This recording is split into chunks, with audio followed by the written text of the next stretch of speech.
Her Honor put on record that no amendments were submitted. None may have been submitted, but our name is on the list to propound amendments. So thank you to the Majority Floor Leader who was gracious enough to allow us to still propose our amendments. You're welcome, Mr. President. I made of No, record earlier I that thank there the were... Majority Floor Leader, not Her Honor, because Her Honor Oh. closed the period of amendments despite our name being there. Well, Mr. President, just to reiterate, in this morning's session of the special session, I made of record that there were no more committee amendments and no other colleagues had submitted proposed individual amendments. And I said repeatedly more than once that if the body allows, that I would respectfully move to close the period of amendments. I'll just remind the body that the practice is usually staff to coordinate if there's a name on the list, because sometimes the person who made the reservation would waive their right, and that's quite common, or sometimes they would submit their amendments, or sometimes they would ask for a later time. So on that note, I'm ready to proceed. Yes, Mr. President. On page 1, line 14, because with all due respect, yung binasa niyo po is section 2, which states the promissory note shall be secured by any or a combination of the following. Yun ang binasa niyo. So this is, the promissory note will be secured by these items, yung inisa-isa niyo. What you told me is ito yung mga kapalit ng promissory note. Hindi ho yan ang nakasulat sa bill ninyo, Mr. President. In terms of proxy data, yung tinatanong po nila na magkano magiging cost implications, lalo na sa mga private hospitals, kung maipasa yung batas na ito. So babalikan, sorry, just so for clarity lang, Yes. binabalikan niyo yung unang question ko kasi yung question natin ngayon is your response to me. Yes. So which one first? Oh, Because sabi hindi ko pa po, tayo- Mr. President, na without leaving this topic, just para hindi So ko balikan natin malimutan. yung sa numbers. Yes, Okay, I just sure. want to add ay ipasasalo natin sa ganitong bagong sistema. And then, again, mindful Can of the... I comment on that one? Yes, Kasi Mr. otherwise, either I'll comment on this now or ililista ko lang kasi It's all right, Mr. President. sige. So The gentlelady may Her proceed. Honor's theory is that based on the claim of private hospitals to PhilHealth, and Her Honor said it is 7 to 10 billion, yan yung ina-assume ng ating sponsor na amount that is needed to cover indigent patients. Yes, Mr. President. Saan ho nanggaling yung figure na yon?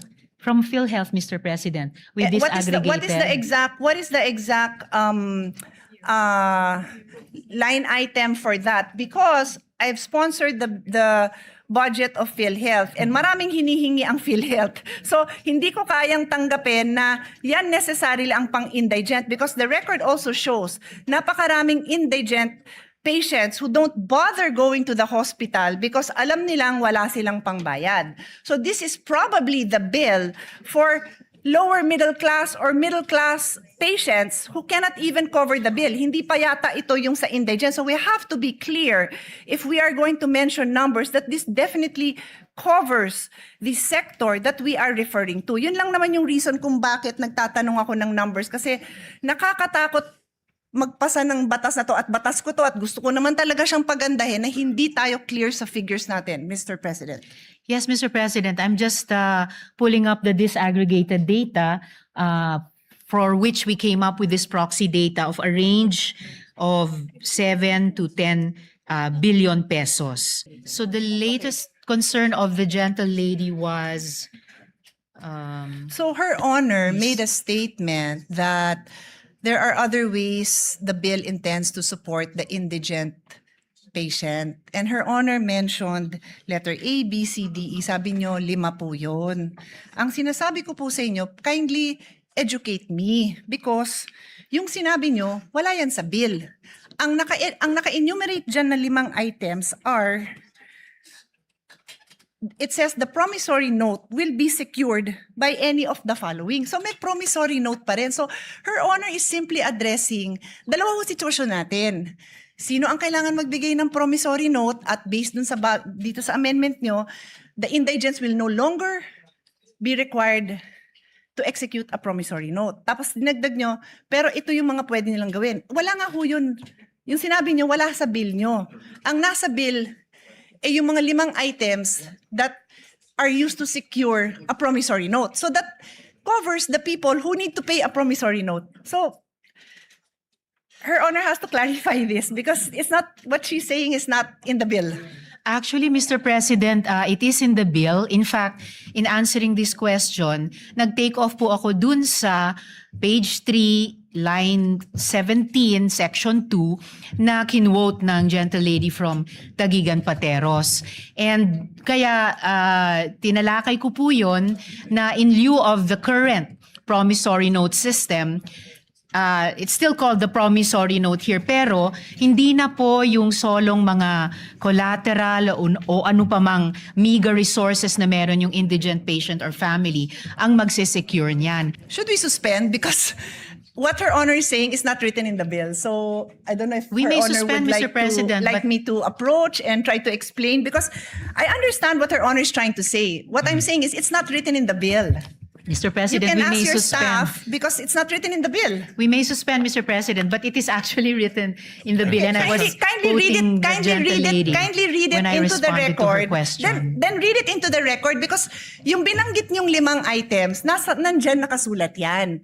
But line 27, section 2, line 27 says, the promissory note shall be secured by any or a combination of the following. Yun nga kung binanggit nyo, nandyan yan. But it says a promissory note will be secured. My question was, paano mabubuhay ang mga ospital kung wala ng promissory note? Hindi nyo pwedeng ibato ito kasi ito sabi, the promissory note will be secured by the following. Perhaps Your Honor would like to make an amendment that says that in lieu of the promissory note, kasi yun ho ang sinasabi ninyo. Ang sinasabi ko, hindi nga ho nakasulat. So would you like to propose? Because we are happy to study and support. But hindi nga ho nakasulat yun. Yun lang naman ang puntos ko. Hindi pwede kasi yung intention natin hindi klaro sa batas.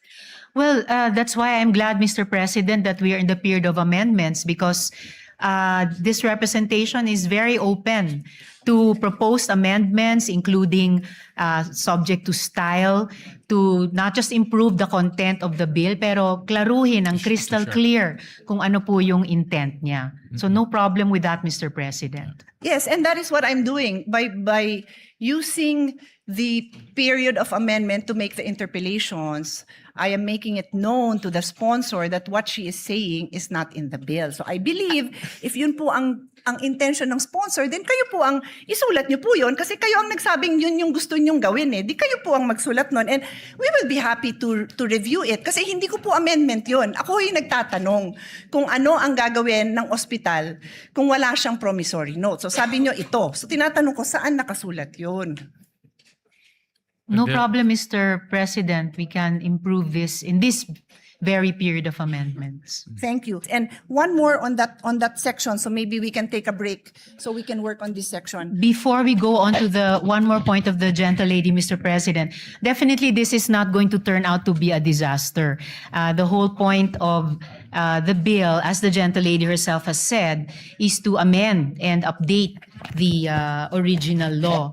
And that is why we are in the period of amendment, to further improve it, Mr. The President. only reason I use the word disaster, Mr. President, because time and again, the small private hospitals have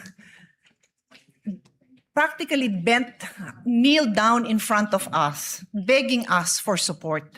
So pag pinasa natin to, hindi dahil sa hindi natin kinonsider yung burden sa kanila, then disaster yun para sa kanila. At kung disaster yun para sa kanila, disaster yun sa healthcare system natin because we are partners. Yun lang naman lang sa akin. We are partners, public and private. May mga lugar, and again, the Senate President is listening intently. Thank you, because alam nyo din to. Did Her Honor take up during the hearings this possible amendment na lahat ng indigent patients wala ng promissory note? Na-take up ho ba yan sa hearing so that you would be able to hear the concerns of the different sectors, including the small private hospitals, the small clinic owners, yung mga lying-in clinic. Maliit lang ang singil niya na pag nanganak ha. I'll try to pull out that number. It's not a huge amount because it's just a lying-in clinic, overnight pag nanganak. So pag indigent, The amendment now is lahat ng indigent patients wala nang babayaran. Wala nang promissory note. Sorry, to be clear, wala nang promissory note. So, was this taken up during the hearing so that marinig natin yung side nila? No, Mr. President, it wasn't taken up to have no promissory notes. The change, Mr. President, was that, as I mentioned earlier, hindi na po mag-isang mag-i-issue ng promissory note ang mahirap kahit sapilit ang magkakabit siya ng kakarampot na nga na pagmamayari niya bilang di umanong collateral. Ang magbaback up na po ng promissory note, which is now more a document for the benefit of the hospital, ay ito nga pong mga social protection at saka government financial institutions na binanggit ko po kanina. So, ang ibig niyo, Mr. so two President. things I want to establish. Number one, hindi niyo nga na-take up yan. Pero ang impact nito napakalaki sa private hospitals. Wala silang chance na marinig ang side nila kasi hindi yan na-take up during the hearing. Ang sa akin naman po, I understand, no? May liberty naman po tayo mga parliamentarians na ma-take up sa floor ang mga iba-ibang amendment. Naintindihan ko naman po yun. Pero pag napakabigat nung impact, it's either na-take up yan sa hearing or bibigyan natin sila ng time na mabigay din nila yung posisyon nila dito. Kasi sobrang laki talaga ng impact sa kanila. Please give me the number of private hospitals. 864 private hospitals. There are 864 private hospitals spread out all over the country. And like I said, there are certain areas where there are no public hospitals. So ang tatakbuhan lang ng tao, private hospitals. So kung hindi sila narinig sa hearing, sana man lang marinig din natin yung position nila on this issue. And before, as I said, I leave section 2. Your Honor If keeps... the gentle lady would allow, Of before we course. move to another No, I'm not leaving yet. point. I have another point on section 2. If I may just respond to this latest point. I did not say po na hindi inimbita ang mga private hospitals. We did invite them to the hearing, and as far as we can remember, they had no opposition to changing the promissory note system, and in large part changing it by backing it up, hindi sa collateral ng mga mahihirap na, kundi yung guarantee at financial capacity ng mga government financial institutions at saka social protection agencies. Ang sinabi ko pong hindi ay hindi natalakay ang isang no promissory note system. But did we invite the private hospitals? We did po, Mr. President. Yes, thank you for clarifying that. Maganda namang clarification yon kasi magandang napapakita naman natin na naimbita naman. Pero yung topic na yan, hindi na pag-usapan. And if Her Honor, again, may clarify, ano ho ba yung version ng bill na natalakay doon? Yung no promissory note sa indigent patient, sabi ng ating sponsor, hindi natalakay. How about yung no promissory note to senior indigent patients? Natalakay yata yon. Tama ho ba ako? Yes, Mr. President, tinalakay po para sa senior citizens. So ang pagkakaintindi po natin, and again, correct me if my understanding is wrong, ang na-bring up at ang alam ng mga nag-attend ng hearing is that i-consider yung no promissory note sa senior indigent patient. Kaya lang, pagdating na sa committee report, naging indigent patients lahat na. Kaya nga pati yung example ko na maternity lying in clinic, kasama na rin po dyan. Ang laki rin ho ng tama nila. When I said 800 plus hospitals, sinabi kong 864 na establishments, mga hospital po yun. Hindi pa kasama dyan yung lying in. Baka mas marami pa. So that's why I'm just asking, do we know? And I'm not a stickler for kailangan na take up yan sa hearing. Pero ang sa akin, I am a stickler for narinig ba natin yung concerns nila at yung side nila. If merong mag-advocate for them here, that's okay. If the sponsor has information that can assure us that protected din naman yung interest nila, that hindi naman sila mababankrupt, open naman din po tayo doon. That's the only reason I bring it up, Mr. President. Now, yes, Mr. President, I do appreciate that. And kaya nga po, the bill, gusto niyang i-bring in yung financial power at stability ng mga government financial institutions natin, including nga po the pension institutions and the social protection departments. And that is also why, Mr. President, we are accepting, again, to reiterate, we are accepting the proposed amendment of the gentlelady for DOH to put eligibility criteria in recognition of her concern. And in fact, I already accepted that, Mr. President, last month, for the record. And for the record, I have no issue covering indigent patients. I am just asking for the financial data so that we are assured that when we go into the budget debates, we will have the full support of all our colleagues to support this amount because mababankrupt nga ang mga private hospitals. And again, I am very willing to hear the numbers to ensure that hindi sila mababankrupt kasi yun lang naman yung objective natin, Mr. President, to ensure that we have a healthy health ecosystem na buhay ang ating private health institutions at nandyan yung mga support na kailangan nila. Kasi bago nga itong factor na dinadagdag natin. It's new. It's new. It does not exist now.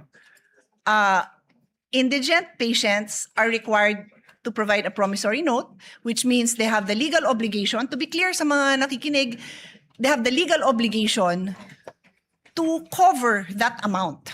That is the meaning of a promissory note. You have Yes, a Mr. legal backing President. to cover that amount. So I understand what Her Honor is saying, that she has these government agencies that will provide, and Her Honor even mentioned letter E on the next page. Wala hong problema yon, pero I will just end this point, Mr. President, and ask Her Honor to read line 27, which is on page 3.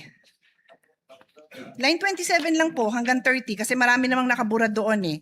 Let's put it on record. The gentlelady would like me to read it. So, page 3, lines 27 to 30, the promissory note shall be secured by any or a combination of the following. And is Her Honor, is my understanding correct that yung the following na yan nga po yung 5 na binanggit nyo? Tama ho ba ako? Tama po, Mr. President. So, ano hong binasa nyo? The promissory note shall be secured. So, we are talking about a situation where there is a promissory note involved. And what I have been trying to say, Your Honor, is for the indigent patient, it is your amendment that says that line 17, would Her Honor like to read? I can read it, she can read it, but that is your amendment, Your Honor. Line Yes, Mr. 17. President, provided that no promissory note shall be required of indigent patients who have been endorsed by the Medical Social Sciences Services Office of the hospital, medical clinic, or any similar facility to the Department of Social Welfare and Development. And just to reiterate, Mr. President, earlier, sinabi ko na rin po na we can clarify wordings to assume promissory equals guarantee. Mr. President, Your Honor just read line 17, no promissory note shall be required of indigent patients. So paano sila mag-a-avail nung nasa line 27 nga na binasa nyo? Eh yun nga yung provision that requires a promissory note. It simply elaborates what can be, what security is allowed. Yun lang yung pinopoint out natin. Kasi Her Honor keeps on pointing to the alternatives to a promissory note. Wala nga hong nakasulat sa batas nyo na ganon because Section 27, which you just read, Her Honor just read into the record,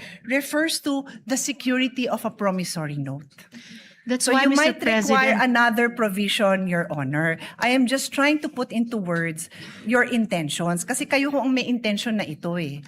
although, Mr. President, as I already mentioned earlier, yung in terms of yung wording, yung language ng bill, pwede na nga pong palitan yung promissory note with guarantee note just to indicate nga na hindi na po ito yung kasalukuyan, hindi nga dating kasalukuyang sistema na sa pilitang pinapapirma yung mahirap na pasyente o pamilya niya ng promissory note. Kahit halos wala siyang maidikit na collateral dyan. So if it makes it clearer, change promissory note to guarantee note. And of course, kung saan sa bill nag-a-appear yung salitang promissory, papalitan din ng salitang guarantee note. Ang importanteng pagbabago, Mr. President, ay pinapasok na po natin yung financial backing nitong mga pension systems at nitong mga government agencies, nitong mga government financial institutions, na ito yung magsaspare dun sa mahirap na pasyente at pamilya niya na sa pilitang magpirma ng promissory note. Ito rin yung assurance sa ospital, pati yung mga private hospitals na definitely mababayaran sila. Kung tama po yung estimation po namin na 7 to 10 billion pesos ang financial implication, particularly sa mga private hospitals. Certainly, pag sinuma natin yung financial might nitong nakalista sa 5 letters dito, kakayanin po nilang garantiyahan yan. And yan ang assurance na mababayaran ang mga ospital sa mga serbisyong ibinibigay nila sa mga indigents, Mr. President. With the kind permission of Senator Pia, the way I understand it, dalawa po yung categories, may indigent and non-indigent. Ang indigent, hindi na po pwede mag-issue ng promissory note. Dito papasok si DSWD para to assure the payment to the hospitals. For non-indigent, pwede pa rin mag-issue ng promissory note backed by the 5 different guarantees.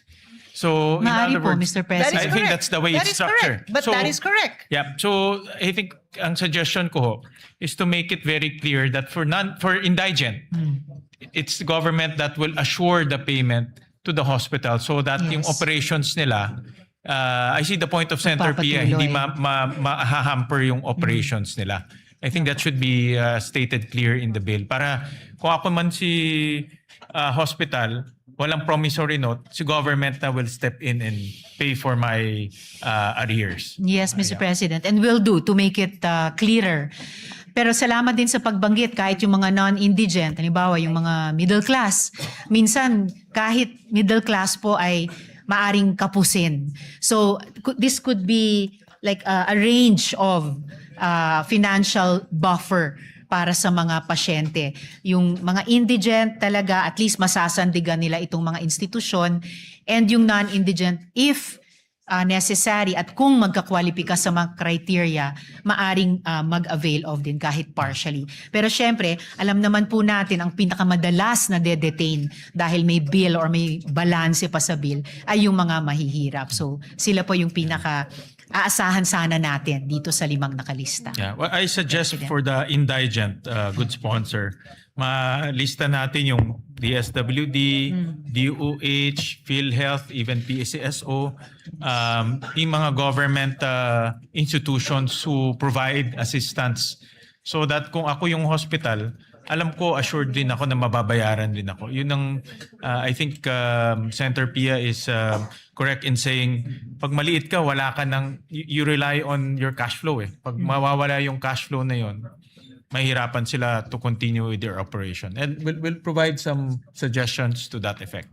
Salamat, Mr. President. So ngayon pa lang, I could see 2 possible conditions na isasama natin or criteria. Kapag indigent patients, no promissory note.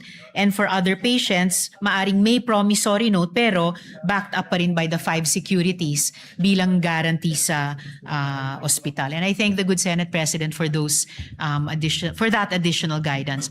Mr. President, we could suspend for the moment so that we can fix the provision with the staffs, both of the good gentlewoman and the Senate President. Yeah. So with that, Yes. Yeah. But what thank you for that. Thank you for the clarification, Mr. Senate President, because that's exactly what I was trying to say. All right. I was just pointing that out, that it is not clear where that money will come from. And what we have not established is what is that amount. Because I am prepared later on when we resume to show that the amount I have is much more than, I think her honor said 7 to 10 billion, if I'm not 5 mistaken. to 7 billion pesos. 5 to 7. The Mr. numbers I President. have are much bigger. I just want to study it a little bit more because it's not my goal to prolong this. I also want to Tama, pass 7 this. to 10, Pero sorry. I want to be responsible about this. Otherwise, I will have to make a reservation in the passage of this measure because when the budget time comes, or even before that comes, mark my word, pipila ang ating mga private hospitals to object to the passing of this. And we don't want that. No, we want them to know that it's a Senate that listens to the people and passes responsible bills. Thank you, Mr. President, for your clarification. Just correct my last note, Mr. President. 7 nga po, 7 to 10 billion pesos. My numbers are Thank you, much Mr. higher, Mr. President. President. Session suspended.